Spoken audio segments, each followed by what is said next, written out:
you've done a lot of these. What's kind of your feel about this game, the atmosphere, everything kind of surrounding this game? I think when you have two storied programs like this and you add in the fact that last year was such a meaningful game and one that embarrassed Oklahoma a little bit, I think it's kind of unusual and cool to get a little bit of a rivalry game edge feel to a game between two teams that really don't play that often. Right.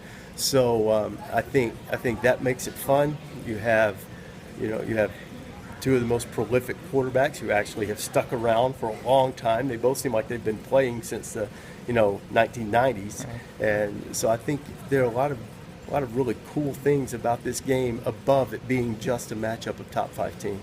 And you mentioned this kind of a rivalry. Oklahoma talked this week about revenge. Mm-hmm. And talking to those guys, do you get a sense that that's real, that they're using that as a motivational factor? Anytime you get your tail kicked on your home field the way they did, they got smashed. Let's call it what it is. Right. So Ohio State, there was such a carryover from that game that I think we excused a lot of the lackluster performances later by saying, but remember what they did to Oklahoma. You see what they're capable of. And so we excuse some of their performances later in the year. It's just off. It's okay. They turned out the Sooners. So it was. I think it carried over a lot. So from that standpoint, I do think it's real in terms of preparation, in terms of focus. But that doesn't help you keep Sam Hubbard out of the backfield. So it might help you in terms of being locked in and preparing, but. What's the old saying? Everybody's got a plan until they get hit in the face, and both teams will get hit in the face tomorrow night. And Nick Bosa told us this week he's looking at it as a must-win game, but we've seen teams lose these early non-conference games before and come back. What's your kind of perspective? Like you mentioned, they used that. Are you talking in terms of playoff? Yeah. It's a must-win game for Oklahoma. Okay. And look at this last year. This game put Ohio State in the playoff. If Oklahoma had won that game and went on to win the Big 12, I think there's a pretty good chance Oklahoma would have been in the playoff. So from that standpoint, I can see what he's saying.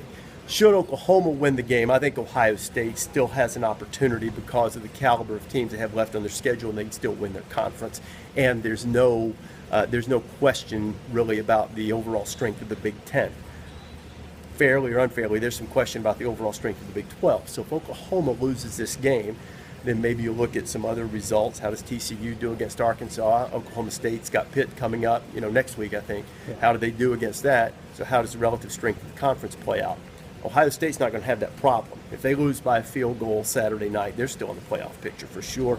Oklahoma, certainly not out of it. Could still be Big 12 champions, but things would probably have to align just right for them. So from that standpoint, I think it is as close to a must game as you can get in September. And if Ohio State, which by the way, Buckeye fans should forfeit any right to complain about playoff selection for at least like 5 or 6 years. They've gotten the benefit of the doubt every year. The only year they didn't make it, if there had been any way possible to put them in, they would have, because everybody felt like that they were better than Michigan State. They just lost the game. It was hard to, same record, head-to-head loss, whole thing. there wasn't an avenue there really to put them in. But if they want some latitude at the end, from that standpoint, this is probably a must-win game. Well, I'll talk about the two lines in this game, but is there another matchup that intrigues you? I think, that's the biggest one, and really it goes in reverse, too. I assume you're talking about the OU offensive line and the pass rushers from Ohio State, but, Baker Mayfield might tell you that the reverse, is, or rather, I should say JT Barrett might tell you that the reverse is true also. But I think one thing that will be key is the matchup of Ohio State's receivers against Oklahoma's defensive backs. Last year, Noah Brown had a big day. Can someone step into those shoes and have that type of day? Can Oklahoma redeem itself a little bit outside? Can Ohio State make plays down the field? I know JT threw for a lot of yards against Indiana Thursday night. Had one deep ball that should have been hit for sure. But, some underneath stuff, it turned into long gains. So I think those types of things are big. And conversely, I think, especially when you consider the number of passes that Indiana completed, I didn't look at that as much as a failure in coverage as much as it was, some outstanding plays by Indiana's receivers, particularly Simi Cobbs. Does Oklahoma have a receiver or two, and it's an unproven receiving core, that can make that type of play, because with the athleticism you have at corner, even though a lot of new guys in the secondary, like Kendall Sheffield and Denzel Ward, those are high-level athletes. They're going to be close. You're going to have to win some 50-50 balls, as though you have the guys to do that. There's J.K. Dobbins coming in as a freshman. This is going to be his first game of this year.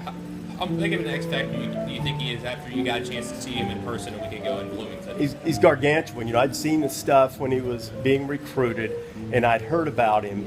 But when I knew J.K. was legit was before I ever saw the game last Thursday night. I tried to get around to practice. I didn't get a chance to come to Ohio State practice this year, but my good friend Lou Holtz called me after being in Columbus, and he said, I want you to keep an eye on a young man by the name of Dobbins.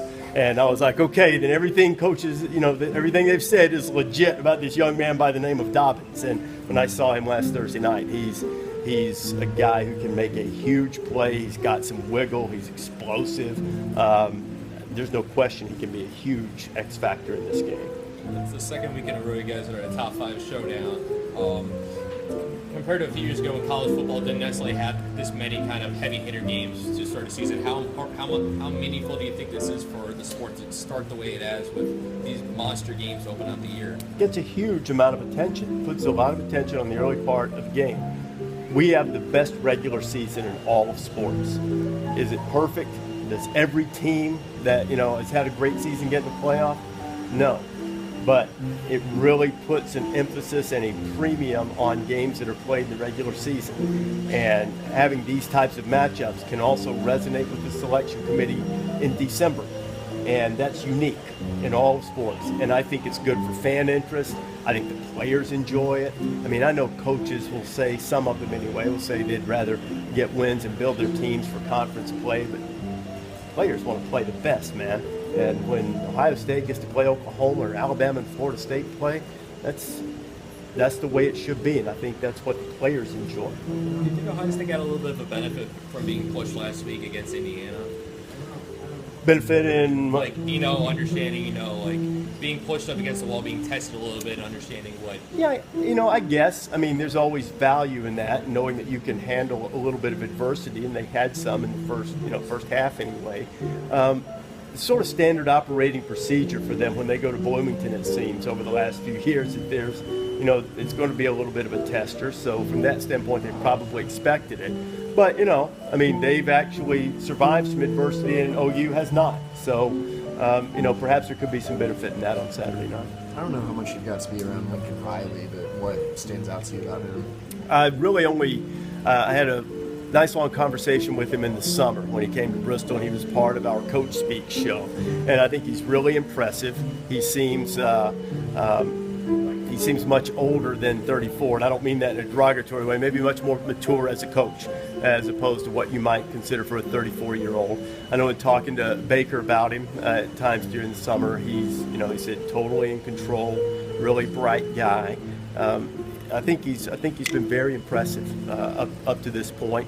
Big shoes to fill. I mean, that's almost ridiculous to even verbalize it that way. But his demeanor, at least from what I've been around him, what I've observed from afar, seems to be suited to handle it just well. Now, the real test, in my judgment, is not this year, because you've got a lot of carryover in culture and discipline and taking over in the middle of summer. There will be some carryover because you have so many leaders still around from the Stoops era. The real test for Lincoln is going to be in the next couple of years. And you know what? He'll learn, he'll grow, he'll rely on people that he knows, and he's got Bob right there, which is a really good thing, I think. And for some guys, that would be, for some former coaches, that would be a bad thing. But Bob's got, and to me, has the right type of personality that it's going to be helpful.